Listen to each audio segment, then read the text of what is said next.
Hello and welcome to 4Tims in a podcast. Just before we get on with the show, just want to thank our pals at Beer 52 for helping us out again this season. Over at Beer 52, they're offering you a free case of 8 craft beers. All you need to do is go to our special link, which is beer52.com/Tims, and you cover the postage and they'll send you a free case of beer. Beer 52, if you don't know, if you're new to the show, is the biggest beer club in the world, and every month they send their members a case of beer from a different part of the world. All 4 of us have had plenty of beer from them and we definitely approve of it. So far, members Beer 52 have experienced beers from 40 different countries, which really is worldwide. It's across all 5 continents, and there's pale ales to stouts as well. Whatever you're into, you'll probably get it in your box. And they are also the UK's #1 beer club. But don't worry if that beer's not your thing, you can choose the light only case, and also included you'll get a magazine, which is Ferment magazine, and you'll get some snacks in it with it as well. And after all that, if you've tried it and it's not for you, then you can simply pause or cancel being a member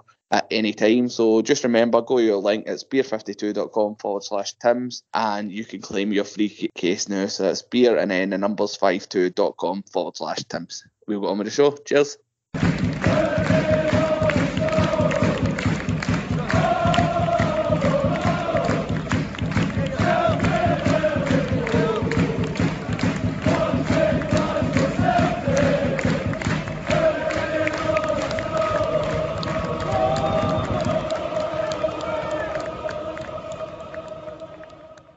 Hello and welcome to the first 4Tims in a podcast of the season, after a league game. Anyway, you join us the night after Celtic unfurled the champions flag and dispatched Aberdeen 2-0. It was an early goal from Stephen Welsh that got the game going inside the first 5 minutes. And then it was about 15 minutes to go when Jota scored a spectacular outside the box shot that sealed all 3 points for the Hoops. And Tony, I'll come to you first. It's a new season, but it seems to be Celtic still on top of the world, looking down on the rest. Aye, top of the league. I know Danny winds me up. I get quite panicky if you're not top of the league for the first game to the last. That's where I think we should always be. So it was nice. I didn't think we really got a second gear yesterday. I thought we were very comfortable. I thought when we scored 3 minutes in that Aberdeen were in a world of trouble. Thought it was going to be a doing. But to be fair to them, they tried to play it for the back. They tried to play a bit. I thought they were actually okay. I think it was the first game back is a full competitive game. And I thought we were okay. I think we were great. I think the manager even said that himself. We should have scored again with Giacomakis. Kyogo missed a good chance as well. So solid enough performance. Fantastic goal for Jota. And I was delighted for Stephen Welsh. And you obviously see something how many times there's a transfer offer, it's swiftly rejected, and then he says that the Welsh is part of the plan. So here, if he's going to contribute and help us at both ends, and that's great. It would be good if Hans can improve him further. He done it with the likes of Alston. I thought Greg Taylor had a very good game yesterday as well. So hopefully Welsh can improve. But once Starfelt's fit, I think he'll slot back in, and I'm sure Jens will play his part as well. So it was great. I mean, I think you remember last season when we played Hearts and get beat the first game, the team had kind of was still thrown together, and with Scott Bain in goals, it was a bit of a mess. But then yesterday we took off, I think it was Kyogo, Hatate and Maida, and brought on Abada, Giacomakis and Turnbull. I think that's right. I mean, that's some great depth. So it was good to see that. I mean, I think that'll serve us well in the league and for the cup fixtures in the Champions League, having a squad. It's not just a squad, it's full of kind of people taking up places. You're excited when Turnbull or Giacomakis or Abada's coming on because they could all be starters. So delighted where the squad is. I thought Moy or Mui, whatever you call him, was fine when he came on as well. I thought he was solid. Aberdeen did really create, and Johnny Hayes had one chance just before half time that he probably should have done better with, but I thought overall we were very comfortable, and it was just great to be back. I thought the display was absolutely incredible. I mean, can't credit the Green Brigade enough for the displays today. They're on a different planet. I thought it was extremely impressive, and the time and effort the guys put in is just a different class, and just to see it all come together, it was great. They've done quite a few. I remember the one they done in 2017 for the 50th anniversary of Lisbon was brilliant, in the 2012 Barcelona game for 125 years of the club. Again, fantastic. So it was just another great duo. And obviously our last guest that Brian had on, Liam McGrandles was belting out Grace before the game. The whole stadium was joining in. He was great as well. So it's just nice to be champions and to be top of the league. Thought we were maybe going to get a wee favour off Livy on a Saturday, but I didn't quite turn out. But as I said previously, I think it'll be a tight title race. But I'm looking forward to it. I'm just glad to have the football back. I must admit, kicked the arse clean out with the bevy on the Friday, Saturday and the Sunday. But heck, we never stop. Aye, that's it. As you say, I think Sunday was a great day. I thought Celtic actually got it spot on. I thought the sort of build up, everything outside, it just felt like a bit of a party atmosphere. And then inside, as you say, Liam McGrandles, friend of the show, he was really good. I thought the rendition of Grace from the full crowd was right up there with like the best. Like You'll Never Walk Alone's in that. I thought everybody was right into it, and it just really got the crowd going. And then, as you say, the tifo, they'd done a crowdfunder for it as well, so well done to everybody that donated to that and made it possible. And as you say, it's one of a number that has been organised by Eddie Green Brigade, and it was spectacular again. The thing is, you never have to play a sort of guess what it is with the groups that we're lucky enough to have at Celtic Park come up with, because they're always high quality. But I even thought it was quite funny, because I think the sort of Aberdeen players and everything was sort of, the flag was unfurled maybe a couple of minutes too early, and then the Aberdeen players were sort of standing about while we had a full rendition of Walk On. And at first I thought Celtic had messed it up and played everything too quickly and too close to half forward, but it turned out they were 2 minutes early, so they got to enjoy that as well. And then, as you say, like I think when Welsh did score, and it's another great header. I think he had 2 goals last season, one against Real Betis and one in the League Cup, but I think Welsh has always had that about him, where he's very good at attacking corners and set pieces, and it's maybe something that he holds above like the other centre halves. I know Carter Vickers obviously scored a few goals last season, but I don't think anywhere with his head, and obviously Starfelt's not scored yet, so I think it was a great header and put into the keeper's corner, so he pretty much had no chance. And I hoped at that point that it would be a sort of real 4, 5 or 6, because I fancied it. But Aberdeen, to their credit, I don't think they had too much going forward, but it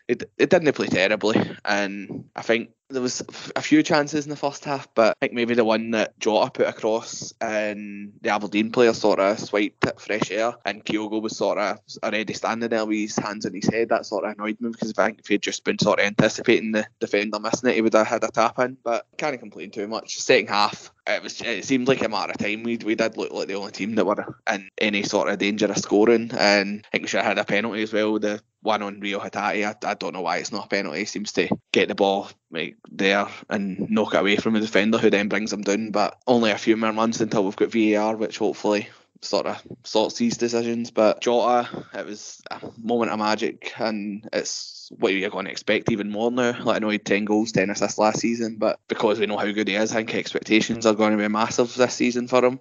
Rightly so, and it's, as you say, it's exciting, because you're now looking at the bench, and when the 3 Japanese players did come off, you were excited to see the likes of Turnbull and Giakoumakis come on, and I thought he'd done good. Giakoumakis went close a few times as well, so he'll be a bit disappointed he's maybe not got on the score sheet. But first competitive game in 2.5 months, I don't think we can have too many complaints, and sitting on top of the league, Andy, is where we want to be. And I know people wanted a bigger score yesterday, but if we've another 37 2-0 wins, then I don't think anybody will complain. What did you make it, Andy? Aye, as always. I mean, I thought as well it would maybe have been more than 2-0, but you can never be disappointed when you come away with a victory. I've seen some people probably be a bit heavily critical, which I found odd, but the most important thing is the win. I thought the big feeling for me coming away for the game was, you can tell we've still got another couple of gears in us, which isn't a bad feeling to come away with. First sort of competitive game. I'm not really going to get dragged into it and sort of look too much into it. We will improve. Time goes on. I thought Aberdeen had a sort of full new, almost felt like a full new 11. I think 1 or 2 were there last year, but they were obviously looking to try and make a mark as well, and went about and sort of went in quite heavy a few times. Obviously the Hatate challenge and things like that. But as I said, I thought the team played really well, particularly the first half hour. I thought we looked dynamite at times. Hatate was getting in amongst it, and there was a few sort of nice one-touch football happening between O'Reilly and Maeda, Hatate, sort of the whole midfield, which was quite impressive. Welsh getting on the score sheet's brilliant for him, buzzing, especially us scoring for a corner into the box. It's something that we need to sort of capitalise on a wee bit more. As you mentioned before, Carter Vickers hadn't scored one, we seen Starfield hadn't got on the score sheet for Celtic yet, so for a centre half to contribute in that was obviously a big thing. And then Yotta's goal sort of speaks for itself. It'd be hard pushed to find a better strike than that one. So brilliant, you seen what it meant for him. And then again, the strength and depth that we've got looking at the bench. As I already said, it was a bada, Jackie Marcus, Moira, Alston and Turnbull came on. And I mean, you've still got like the likes of Bernaby, Jens and Forrest on the bench as well. More players that really would make an impact, that you would think they would make an impact in some way if they did come on the park. So all positive. I thought the atmosphere, in terms of the start of the game, the tifo, the rendition of Grace, walk alone, everything before it was just a bit of a spectacle. And obviously it's things like that we all look forward to, and we obviously rave about, and it's brilliant for the manager, the players. They all deserved it after what they done last season, and no doubt in my mind that'll only add to the appetite for them to have more success. But assured performance, big thing for me was the win. Get the points on the board, as Tony says, it's put us top of the league, so now it's on to the players to keep it that way and stay up there. Aye, definitely. And Danny, you watched it as well. Who stood out for you, and what were your takeaways from the game yesterday? Who stood out for me? I don't know if anybody stood out. I thought Welsh had a good game. Greg Taylor had a really good game. Had a really strong first 65 minutes. I thought it was in danger of... There was about a 10-minute period after the first goal where if we'd have scored again, we might have scored another 5 or 6 on the day, because I think Aberdeen's heads might have been doing, but I think, as the boys have said, Aberdeen looked quite steady and at least try to play a bit of football. I think the couple of boys have got into two Macedonian boys have signed, I think are pretty decent. But I don't think Celtic were ever in any danger of winning the game. We were really, really good. Going forward, there's plenty of options, as we all know, but some great bits of play yesterday. And I thought both goals were really good. I thought the great cross by Riley was a really good header by Welsh, and then the second goal was just a worldie for Joe. Seems to have a dislike for Aberdeen. He seems to score every time he plays against them. But I mean, it was a fantastic finish. A lovely wee swivel by the first guy, and then kind of half balance just smacks it. It's an absolute screamer, and I thought Celtic were really good. It wasn't great, I think. It wasn't like the peak of their powers, I don't think. I think they can do an awful lot better than that, but just the way that they played was really good to see, considering, keep a clean sheet, because they've lost goals in all of them, apart from Norwich. I think they're probably the only team that would score against us, but in pre-season, so to keep a clean sheet is good. Thought they defended really well. Aberdeen had a kind of 10-15 minute spell where obviously they should have scored with Johnny Hayes, but I don't think Celtic were ever really too much danger, and it was good. It was a good start to the season, and hopefully as the game progresses as the season progresses and the team get more games, like if anything, yesterday's anything go by, then someday will take a doing off us at some point this season, because the amount of openings that we had, especially in the first kind of 30 minutes, for some of it was unbelievable. And you think with sharper players and more proper match fitness in about them, then we'd have scored a lot more. Aye, definitely. I think that was sort of a bit overlooked. I think we've been so used to Celtic having the qualifiers that they've been a bit more match sharp by the time the league campaign sort of got going. It might take a few games for us to really get in our stride, but as you say, there was a lot of different openings we had yesterday. Tony, just because it is the sort of only transfer news we've had, you happy that Celtic are looking to keep a hold of Stephen Welsh? It seemed that's a few teams been in for him now, and Celtic seem quite firm that he is part of the plans. My kind of stance on transfers and players staying and gone is, if Ange wants a player to stay, then I want a player to stay. If Ange wants him to go, I want him to go. I think after the last season, it's just about kind of total faith in the manager. Hopefully that doesn't come back to bite me in the arse. But for me, it's as simple as that. I just have total faith in the guy. I think he's shown he's very competent. I think he's a really good manager. He's got the team well drilled. They know the style. Don't want to harp on about last season too much, but a lot of great games in there and good performances. So, look, the big man thinks he can bring him on, and that's good news for Stephen Welsh, and it's hopefully going to be good news for us if we can have him improving and get up a level. So, I was delighted for him. I meant to ask, how come you bet him to score any time? That was a random bet. I'd been saying that, but it's just what I said earlier. I think he's the only centre-half that can sort of score with his head, like, yeah. And I'd watched a bit of Aberdeen in the League Cup, but no, I just think I actually checked, and I was surprised he'd only scored 2 goals last season, because I thought he scored a few more. But no, I'm just always like that way. If I see a Celtic defender at a high price, especially a centre-half, but it cost me a fortune because I kept backing Starfield last season, but Welsh paid dividends yesterday.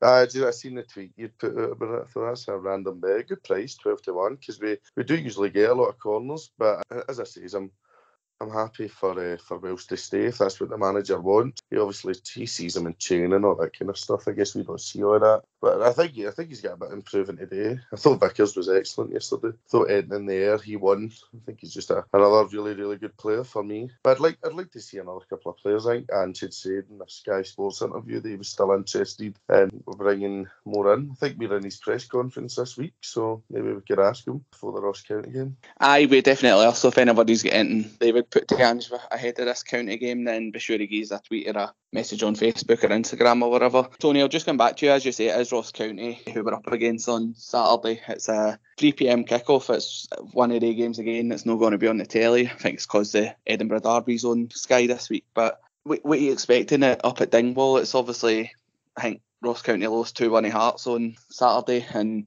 they're a bit of a change team this season. They obviously lost Regan Charles Cook, who was a top man last season. But what do you expect there? Last season it was obviously the Anthony Ralston 125th minute winner, and then we scored late on to get the second with Jota in the split last season, which was a massively important game. It was the first game of the split. We beat St Johnstone 7-0 just before it. It was actually the game after Rangers beat us in the Cup semi. There was a bit of pressure going into it. I think Kyogo scored a header quite early on, and then Jota sealed it, and that was really us getting close to the title. I mean, Ross County was wonderful for his last season. 2 big games and 2 big wins up there. It's fucking garbage. It's not on the telly. I mean, I don't know what I pay Sky for. Fucking wasting my money. They don't put the games on. You can't even think you can buy the games or anything. It's just really stupid. You know what Scottish football's like. It loves to cost itself money. Hence the fact that we're only get an allocation of 1,400. Now the stadium will be pretty empty, but hey ho. I'd like to think we can go up there and get a result and win the game. It's been... I didn't want to say it was tough to go to, because I thought in the 2-0 game we could have been about 6-0 up. As much as we score a lot of goals, I still think we need to be more clinical at times. I still think we missed too many chances. So hopefully we can go up there and get a few goals and get back down the road with any injuries or any issues. I'm sure, no doubt, somebody will take points off us eventually. But outside of them, I think every other team in Scotland, we should be beating. I don't want to say relative ease, but I think we should be beating them over the course, just due to the squad depth, the 5 subs, the style of play, the quality we've got. So I can give you a prediction in it as well if you want. Aye, go for it. I'll take your prediction in it.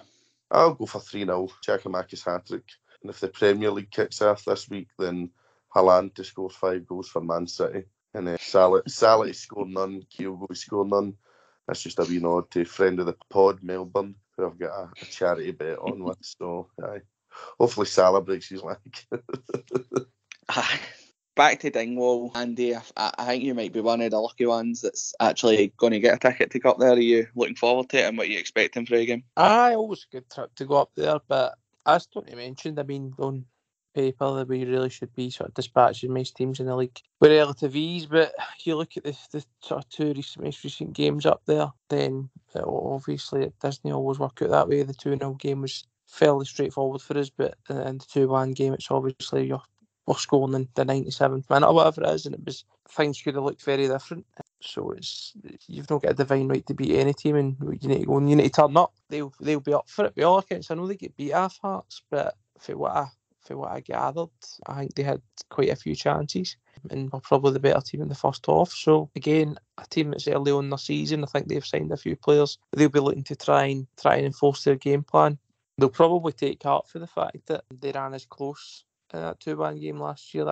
This is the type of thing the teams will look to, because they will be about sort of nullifying us and try to make it a bit of a slugfest and force us to earn it. But I'm confident going to the game, looking forward to it. Again, I think the depth we've got in the squad is going to be massive for us. Just when Tony's talking about Kyogo and Giacomakis, I think we'll see Giacomakis start this game. I think you're going to see they two very much horses for courses this season, and I can see a trip like this being the type of game the big man comes in and starts. He was unlucky, to be honest, when he came on, and he was only on for about half an hour against Aberdeen, but had a sort of half chances and things like that, so he was definitely unlucky not to get a goal. But I fancy him to start up there, and I fancy him to score as well. But looking forward to the game. Going again, the most important thing is get the victory. The performances will, no doubt in my mind, they'll start to come. And as Danny said earlier, once the sort of proper match sharpness comes, I think a few teams are going to be in the end there, a couple of doing. So it would be smashing if it was this weekend.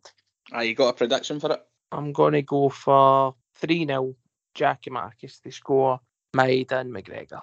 Decent, that's 2 3-0 predictions so far. Danny, I'll bring you in the Ross County game as well. How would you line up for it? Andy's already alluded to the fact that he thinks that he would maybe bring in Giakoumakis. I think David Turnbull played well when he came on yesterday, and one for me as well that impressed was Leo Labada. I thought when he came on for Maeda, he'd done well, and I think it was one of Maeda's quieter games, and I know it's first game of the season, but I wouldn't be surprised to see a few changes when we got to Dingwall. What are you expecting? I think he'll make at least 3. I think he'll probably play Kyogo though. I think Kyogo scored the last time up there, so I think he'll start with him again. I think he'll play Abada and Jota. I think Maeda will be on the bench, and I think O'Reilly and Hatate might sit down for Turnbull and Moy. I wouldn't be surprised to see the Moy get a game. I think Turnbull started. Turnbull's impressed me. I thought he looked really, really sharp when he came on. But it's going to be a tough game. You know, Ross County went down to Hearts at the weekend, and it'll be their first home game of the season. They'll be looking to impress us against Celtic.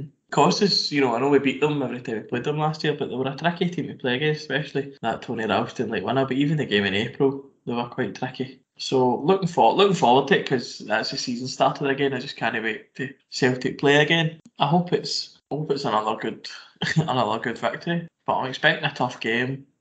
Ross County have been, whether you like Malky Mackay or no, he's a bit of a dick, but he has made them a decent team. Still remains to be seen what they'll be like without the boy Charles Cook, though. I know he's away now, so they've obviously lost that threat, but that'll be a tough game. But I think Celtic will hopefully keep the good momentum that we've got at the start of the season and just get on a winning run. I think it'll be a tough game. I think it's one of the type of places where you very rarely get us going up there and scoring a barrel load of goals. I think the last time we did was maybe that one in the 10 season when Duffy scored in his debut. We won 5-0, and I always laugh about that game because that's the one that people used to use for Barcas's sort of greatest hits, because it's like the fucking, when we talk about the Leverkusen game last season when they hammered us and the keeper was the best player, but it was the one we won 5-0 and Barcas was highly credited to that day. But I think it'll be tough. I'm quite glad it's a free kick-off. I know shite is not on the telly, of course, but I know the players are used to playing at that time, but it does give you a few more hours in to get trained and warmed up and get a proper meal down you and stuff. And it's second game of the season, so maybe that'll work in our favour. And it's terrible that there's only 1,500 away tickets been sold to through Celtic, but it's just one of the things. I think it's going to be the case all season. I think a lot of clubs are cutting the allocations, but no, I think it'll be an impressive victory. I think Celtic will just sort of motor on quietly now. I think we'll win it 3-0 and it'll be relatively comfortable. I think Kyogo will play as well.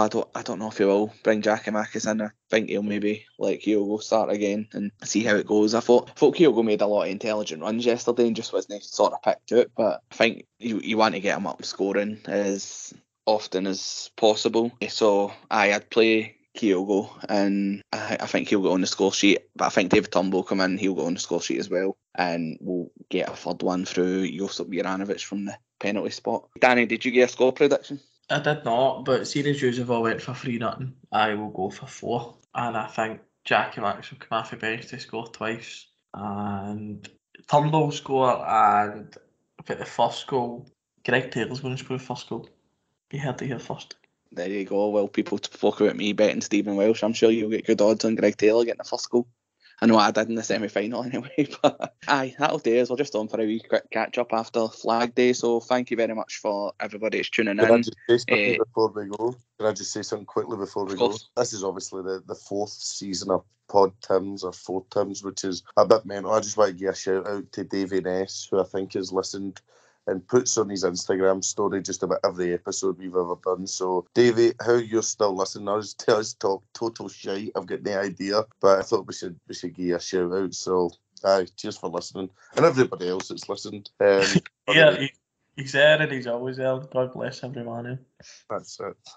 Nowhere near as many people listen now than when Lennon was here. I think people just enjoyed us getting off our heads. So I think we get. Don't say that, Tony. We want more sponsors, fuck's sake. Oh, aye, sorry. We'll need to get beat, and I can get off my head, and we'll get the sponsors rolling in. But just a wee shout out to Davey. So you know what, I give your listener a shout out because you've managed to stay to the end of an episode. Oh, aye. Is his location Sligo or something? Well, I'm sure he's listened to the end because I'm still here. My apologies for Friday because I was going to get pissed. I'm just sobering up, so I'll try to make sure I'm here for the end of every episode going forward. So thanks very much for listening. Bye. Aye, thanks to Davey and to Tony's favourite critic and everybody else that's listened. As we say, we're in our 4th season now, so a lot of you have been here since the start, so we appreciate everybody that's taking the time to listen, whether it's your first episode or you've listened since the start. But aye, thanks everybody, and we will be back after the Ross County game, where we review and I look towards the Kilmarnock game. Remember to check out the YouTube, we're putting more content up there, so just search for 4Tims on YouTube and you'll find us. But aye, cheers, we'll speak to you next week.